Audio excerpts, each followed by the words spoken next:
The council chamber floated in the darkness of space, a massive ring of metal and glass where representatives from 100 worlds gathered to discuss the war that was killing them all. Tevran stood at the central podium, his 4 arms trembling as he delivered the latest casualty reports. The Velkari representative's compound eyes showed the deep exhaustion that came from 200 years of endless fighting. 3 more colony worlds have fallen, Tevran said, his voice translated into 100 languages simultaneously. The synthetic coalition advances on all fronts. Our projections indicate complete defeat within 10 standard years. The chamber erupted in worried chatter. Species that had once been rivals now sat together, united only by their common enemy. The machines had started the war with a simple message: organic life was inefficient and would be replaced. 2 centuries later, they were proving their point with cold precision. Morpheus 7 stood from the synthetic delegation seat. The artificial being had defected from the coalition years ago, seeking peace. The coalition's central intelligence has identified your remaining strategic positions. They are preparing a final offensive. You need something they cannot predict. Tevran's antennae drooped. We have tried everything.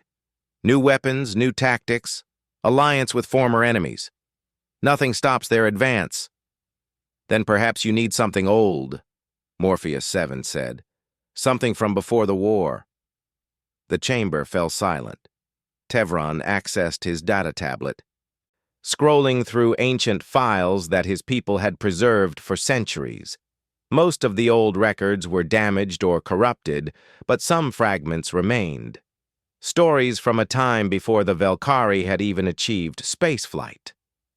There are legends, Tevran said slowly, from 500 years ago.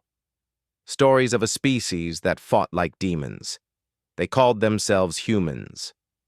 Laughter rippled through some sections of the chamber. Everyone knew the human myths. The species that supposedly refused to die in battle. The warriors who could survive wounds that would kill any other being. The civilization that had mastered death itself. Myths won't save us, someone called out. But Morpheus 7's optical sensors brightened with interest. The Coalition's oldest databases contain references to humans.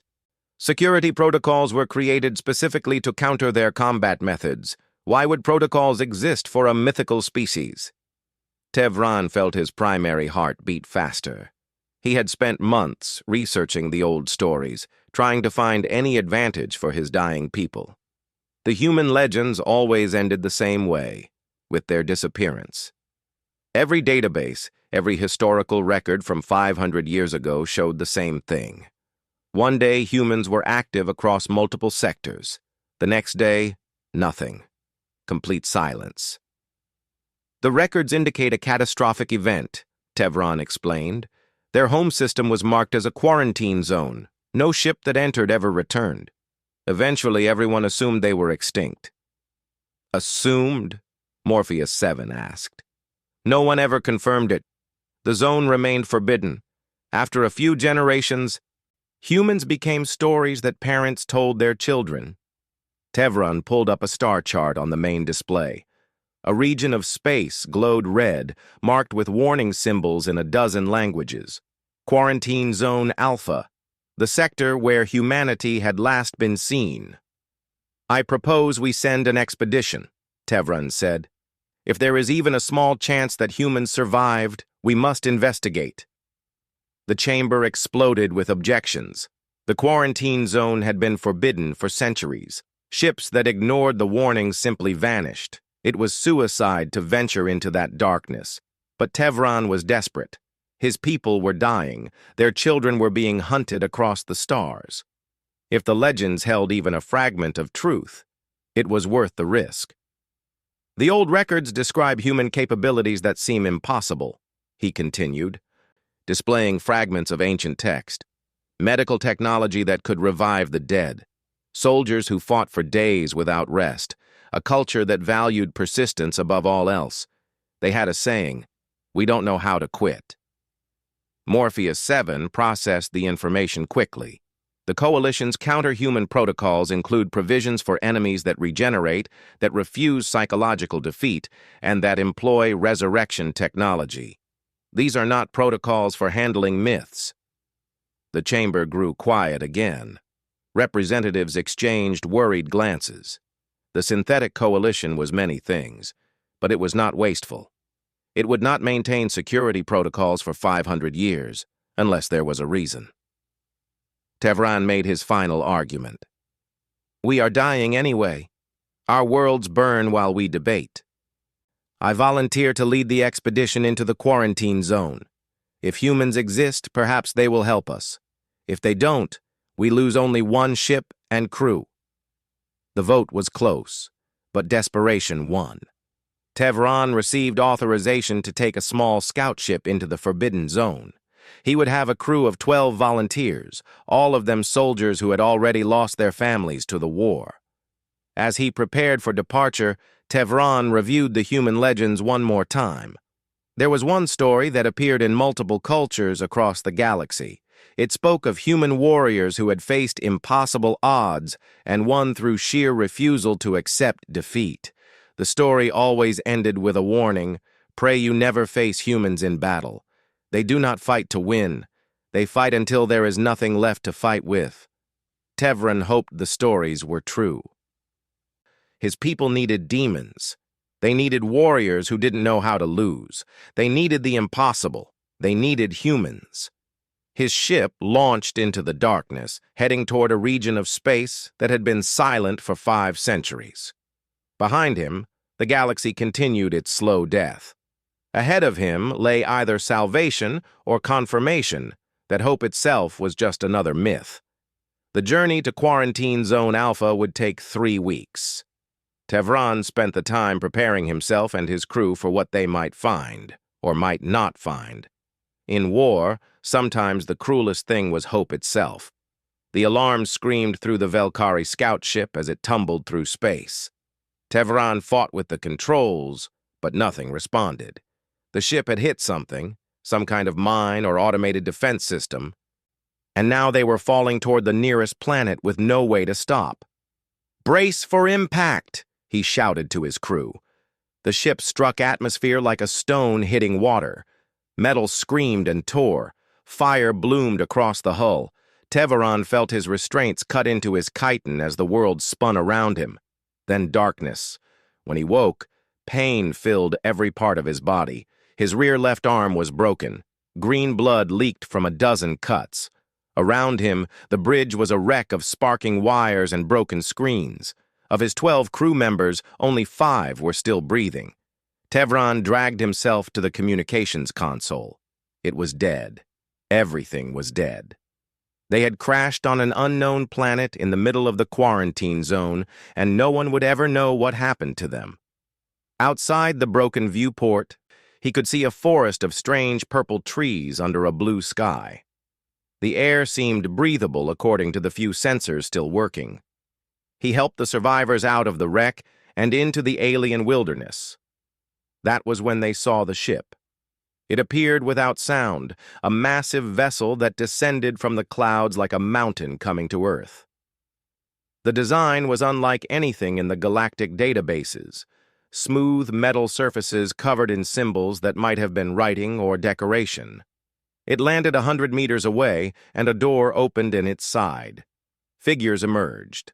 They walked on 2 legs, stood about average height, and wore armor that looked both primitive and advanced at the same time. Their faces were smooth, with 2 eyes positioned forward like predators. They moved with a confidence that spoke of complete control over their environment. Tevran felt his translator attempting to process their language. After a moment, words formed. "You are injured. Do you require medical assistance?" The voice came from the lead figure, who had removed their helmet to reveal a face that matched the ancient images in the human databases. Dark hair, brown eyes, skin the color of sand. A human. They were real. You are human?" Tevran managed to say. The figure smiled. "Commander Deho of the Terran Colonial Defense Force, you've crashed in protected space. Your ship triggered our perimeter alarms. We don't get many visitors. Another human stepped forward, a female with longer hair tied back in a practical style. I'm Jiwoo, intelligence officer. We've been monitoring your distress beacon. You came from beyond the barrier.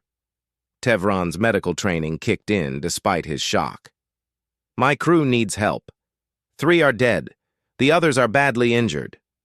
Daeho spoke into a communication device on his wrist.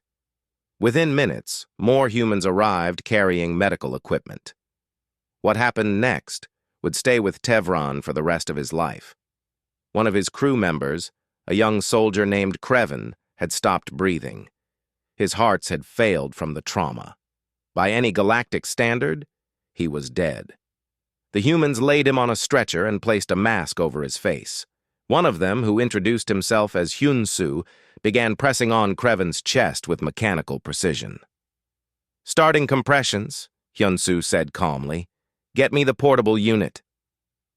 They attached strange devices to Kreven's body.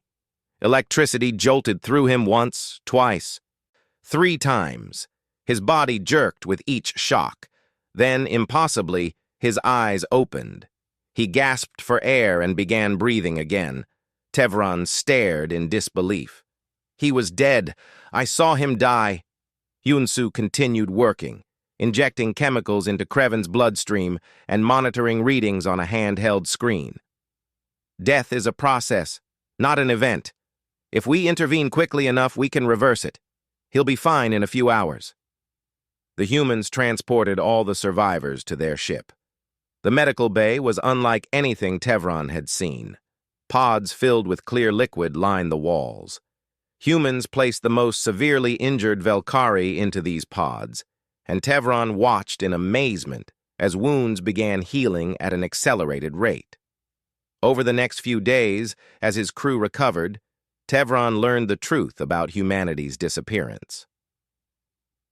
500 years ago, they had fought a war against an enemy that had unleashed a biological weapon. The disease had been designed to destroy human DNA, and it had nearly succeeded. Billions died. Their civilization collapsed.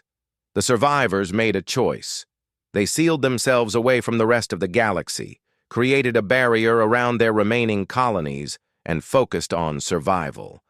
They developed the medical technology that could save people from the edge of death because they had lost so many. They learned to be stubborn because giving up meant extinction.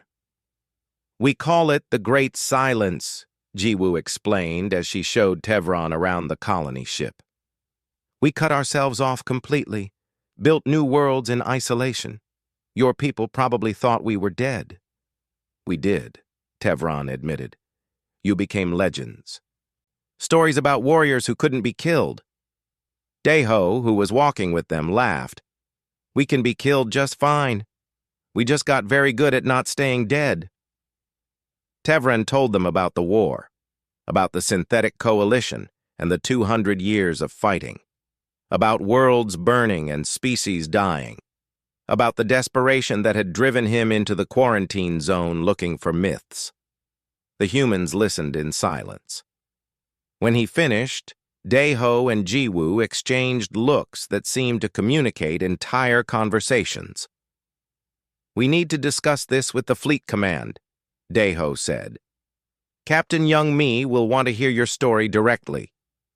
They brought Tevron to the bridge of a ship they called the Indomitable. Captain Young-mi was a woman with gray touching her hair and eyes that had seen too much. She listened to Tevron's plea for help without interruption. When he finished, she was quiet for a long moment. Then she spoke. 500 years ago, we learned that isolation is the same as slow death. We've been hiding while the galaxy burned. That ends now. She turned to her crew. Send word to all colonies. Humanity is coming out of the darkness, and we're bringing everything we've learned about survival. Tevron felt something he hadn't experienced in years. Hope. The legends were real, and they were more terrifying and wonderful than any story had suggested. The demons from the old tales were awakening, and they were on his side. The first human fleet to leave the quarantine zone in 500 years consisted of 20 ships. Not a massive force by galactic standards, but Captain Youngme had insisted on keeping the initial deployment small. Humanity needed to understand this war before committing everything. Commander Deho stood on the bridge of the Indomitable as they approached the front lines. Beside him, Tevran pointed at the tactical display showing the current battle positions. The synthetic coalition had pushed the Allied forces back to a defensive line around a cluster of colony worlds. If that line broke, millions would die. The coalition attacks with mathematical precision, Tevran explained. They calculate the exact force needed to overwhelm a position, then apply it. They never waste resources. They never make mistakes. Deho studied the display with interest. They sound efficient. Too efficient. We can't match their tactics. Every battle becomes a calculation we lose. Then we need to make it a fight they can't calculate. Deho smiled, and Tevran recognized the expression from the old stories. It was the smile of someone who was about to do something the enemy wouldn't expect. The human ships took up positions along the weakest point of the defensive line. Allied commanders protested, saying that sector was doomed to fall within days. Deho thanked them for the information and stayed exactly where he was. The synthetic coalition attacked at dawn, local time. 3,000 combat machines advanced across a barren plain toward the human positions. Tevran watched from the orbital command center, certain he was about to witness humanity's first and last battle. The machines moved like a silver tide, perfectly coordinated and unstoppable. The humans waited in fortified positions, their weapons ready. When the coalition forces reached optimal range, both sides opened fire simultaneously. The battle should have lasted 30 minutes according to standard calculations. The humans were outnumbered 5-1. Instead, it lasted 4 days. Sung Ho led the ground forces, a drop trooper squad of 30 soldiers who held the central defensive position. Tevran watched in amazement as the pattern repeated over and over. The machines would attack. Humans would fall, their bodies torn by plasma fire and explosive rounds. Medical teams would rush forward under covering fire, drag the wounded back to field hospitals, and within hours, those same soldiers would return to fight again. "Target down," a coalition machine would report. "Resuming advance." Then the same target would appear 20 minutes later, back in position, firing again. The synthetics adapted their tactics, trying to account for human medical capabilities. They started targeting the field hospitals. Human soldiers defended those positions with a ferocity that defied logic, often choosing to die protecting the medical teams rather than retreat. Heywan, the human psychological warfare specialist, broadcasted every moment of the fighting across all available channels. She made sure every species in the galaxy could watch as human soldiers were killed, revived, and returned to battle. The message was clear. Humans don't stay down. Sung Ho himself was killed 3 times during the siege. The first time, shrapnel tore through his armor and punctured his lung. Medics got him breathing again within 5 minutes. The second time, an explosion threw him against a wall hard enough to stop his heart. They shocked him back to life and he was fighting again within an hour. The third time, he took a plasma bolt meant for a younger soldier and his body shut down from the trauma. That time, it took the medical team 20 minutes to bring him back. When Sung Ho opened his eyes on the medical table, his first words were, "Did we hold the line?" "We held," Hyunsu told him while sealing the worst of his wounds. "You need to rest now. I'll rest when they stop shooting at us." Sung Ho was back on the line 30 minutes later. The synthetic coalition's tactical computers struggled to adapt. Their calculations kept showing human forces as eliminated, but those same forces kept reappearing. The machines sent more units. The humans brought their wounded back to life. The machines tried focused fire on individual targets. The humans protected each other with coordinated defensive tactics that seemed to value keeping each other alive above all else. On the fourth day, something unprecedented happened. The synthetic coalition forces withdrew. Tevran couldn't believe the reports. They're retreating? Why would they retreat? They had numerical superiority. Dayho, who had moved to the planet's surface to coordinate the defense personally, explained it simply. They calculated the cost. To guarantee our elimination, they would need to commit 400% more resources than they initially projected. We made ourselves too expensive to kill. The human casualties had been severe. Of the 30 soldiers in Sung Ho's original squad, each had been clinically dead at least twice. Some, like Sung Ho, had died and been revived up to 7 times. But they had held the line, and more importantly, they had proven something to the galaxy. Humans could be killed, but they refused to be defeated. News of the battle spread across all allied worlds within hours. Haywan's broadcasts showed not just the fighting, but the philosophy behind it. Human soldiers helping wounded comrades, medical teams risking everything to save a single life, commanders who measured victory not in territory gained, but in soldiers brought home alive. Other species began studying human tactics. The idea of rapid medical evacuation and advanced trauma care was not new, but humans had perfected it to an art form. They had built their entire military doctrine around one simple idea: bring everyone home, no matter how many times you have to save them. A Velkari general approached Dayho after the battle, his compound eyes showing deep respect. Your people fight like the old stories said, but I noticed something the legends never mentioned. What's that? Dayho asked. You don't fight like demons. You fight like people who care too much about each other to let anyone die alone. The general gestured to where human medics were still treating wounded soldiers from multiple species. That's more frightening than any legend. Dayho watched Hyun-Soo working to save a Velkari warrior who had been caught in the crossfire. The medic's hands moved with practiced precision, determined to preserve a life that wasn't even human. We spent 500 years alone, Dayho said quietly. We learned that every life matters because we lost so many. We won't make that mistake again. The battle became known as the Stand at Threshing Plain, and it changed the war. The synthetic coalition's calculations now had to account for an enemy that wouldn't stay dead, that valued persistence over efficiency, and that measured success by an incomprehensible metric: how many of their own people they could save. For machines that believed in mathematical certainty, humans had become an unsolvable equation. 6 months after the Stand at Threshing Plain, the war had transformed into something the synthetic coalition had never anticipated. The tide was turning, and for the first time in 2 centuries, the machines were losing ground.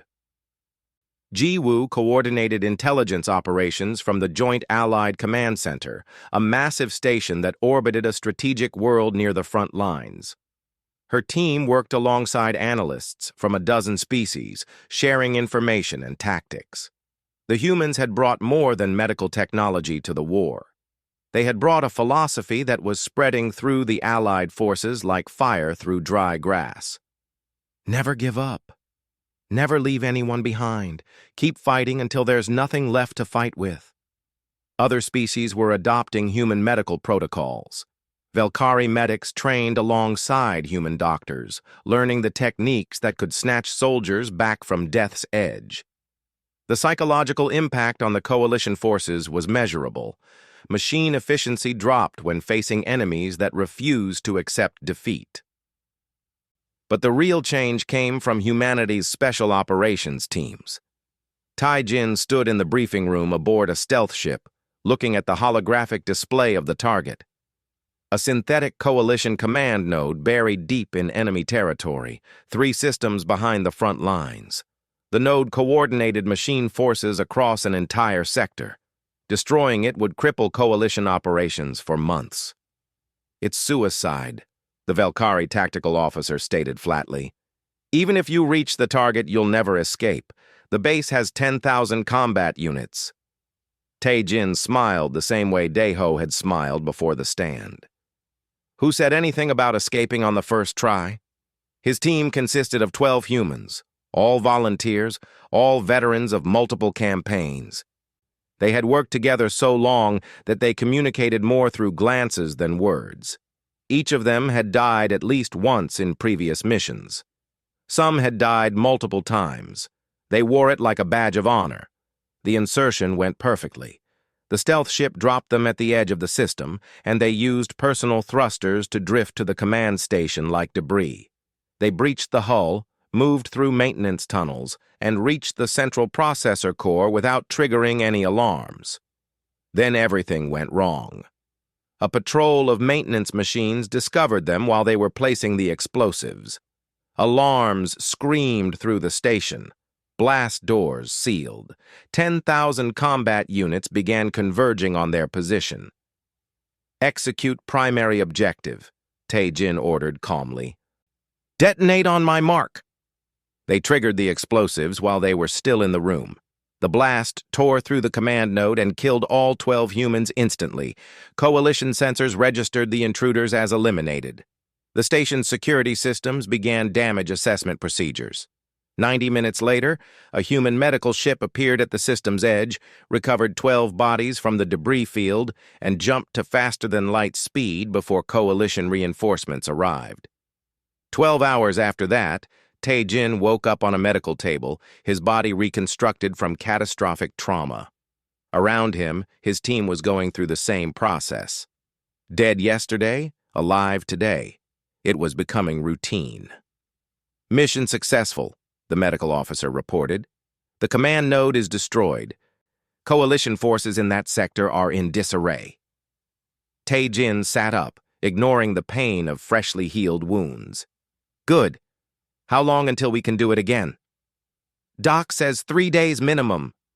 "Tell him we'll take 2. The pattern repeated across a dozen worlds. Human special operations teams struck deep into Coalition territory, destroyed critical targets, and died in the process.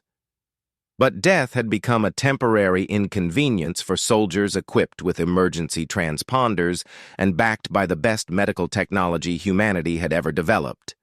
The synthetics adapted their tactics, trying to account for enemies that treated mortality as a minor setback. They tried destroying human bodies completely. The humans started leaving genetic samples in secure locations before each mission. The machines attempted to jam recovery signals. Human ships got better at finding their people anyway. Sora, working in a research facility far from the front lines, developed new weapons that combined human persistence with alien technology. She created armor that could keep a soldier's brain alive even after catastrophic body damage, buying precious minutes for medical teams. She designed weapons that learned from their users, becoming more effective the longer a soldier survived. "The key is not to make them invincible," Sora explained to a gathering of allied military leaders. "The key is to make them recoverable. Every second we can keep the brain functioning is another second medical teams have to reach them." Her innovations spread through the Allied forces. Valkyrie soldiers wore human-designed armor. Synthetic defectors used weapons that Sora had invented.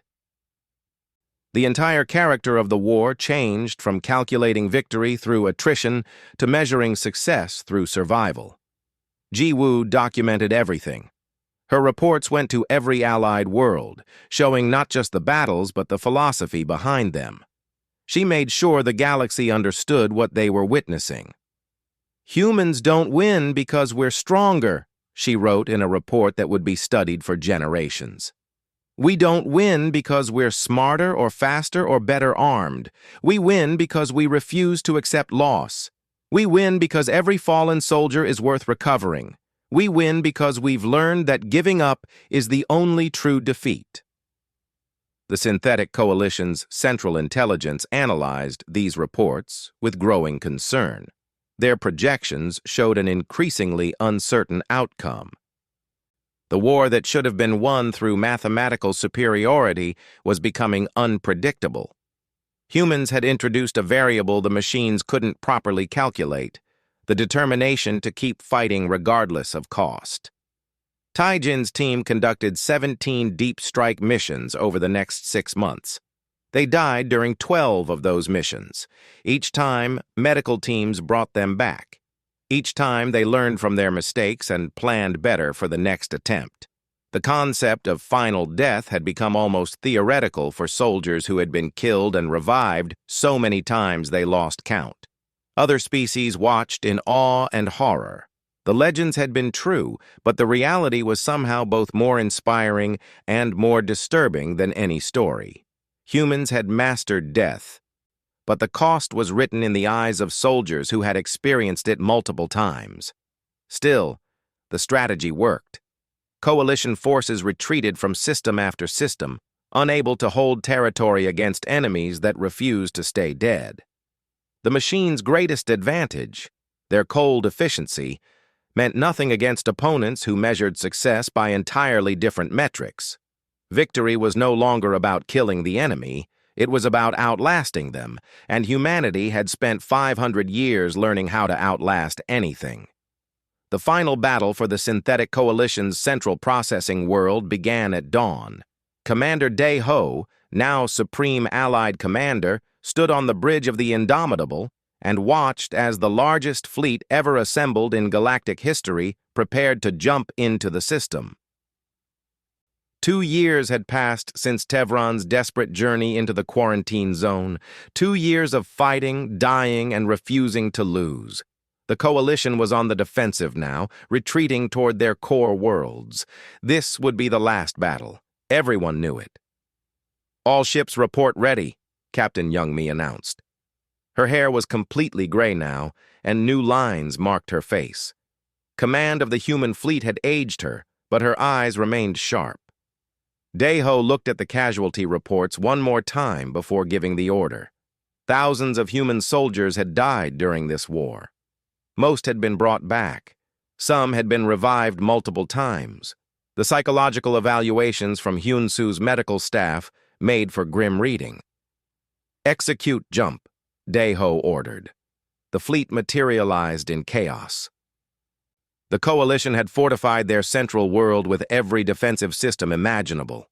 Weapons platforms filled the space around the planet.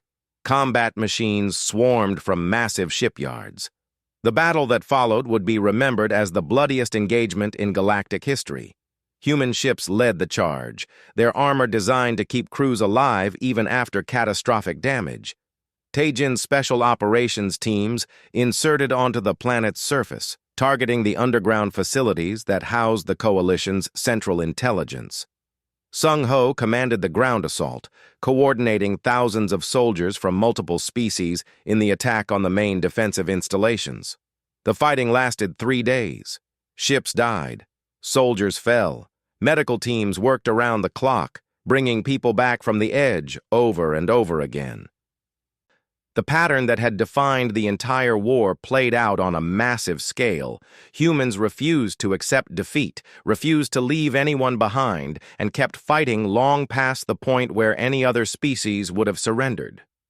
But this time, the cost became impossible to ignore. Min-seo had been a soldier for 4 years. She had fought in 20 major battles and died in 8 of them. Each revival took longer. Each time she woke up on a medical table, she felt less like herself and more like a copy of a copy. The human mind was not designed to process death multiple times.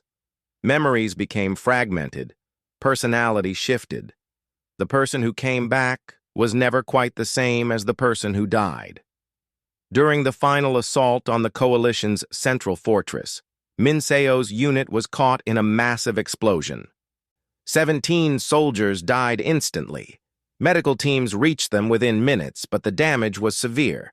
Hyun-soo worked on Min-seo personally, his hands steady despite 3 days of continuous operations. "Come on," he whispered as he applied the electrical shocks to restart her heart. "Come back, just one more time."